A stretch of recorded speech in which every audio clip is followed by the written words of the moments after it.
Creeping on the come up with a 211 in my mind, persuaded by the devil, gripping on my black plastic now. Searching for a lick that I can hit with murder in my soul. Swinging banging corners in the 67 Elko. The manga explicitly tells us how Shanks stopped Kaido. They fought. What we forget to ask is what sort of fight was it? A full-blown or a skirmish? We're told exactly what sort of fight. Shanks and Kaido had a skirmish, not to sound condescending, but a skirmish scuffle as a brief exchange, not a full-blown battle. It doesn't say Shanks defeated Kaido, just says they had a skirmish. Surely, Shanks is not so weak that he can't even handle a skirmish against Kaido. The emperors are individually extremely powerful, a fight between them would likely last hours at least. Could very well be days. They didn't have an all-out battle, but a skirmish. Then we have to ask, what was Kaido's goal? His goal was to go after Whitebeard. Crocodile tells us that Whitebeard going up against the entirety of the world government was the only opportunity to defeat Whitebeard. Next chapter, Kaido coincidentally gets into a skirmish with Shanks, implying he was attempting to take this opportunity too.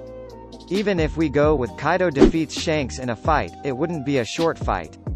By the time the battle is over, Kaido would be weakened and the entanglement between Whitebeard and the Marines would have ended.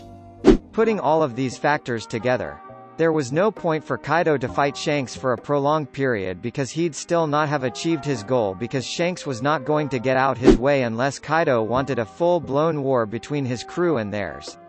Whatever intentions he had at Marineford would have been lost even if he defeated Shanks.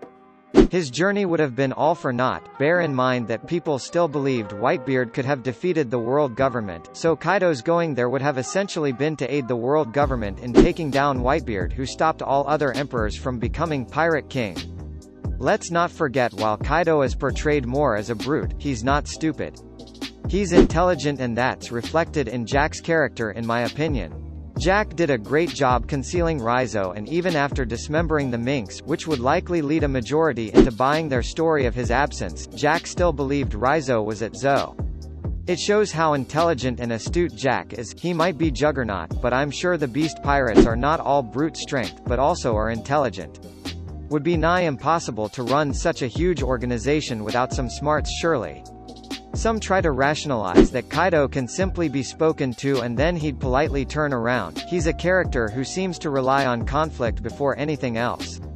It's highly unlikely that Shanks just spoke to him over tea, and Kaido decided to turn around like a reasonable fellow.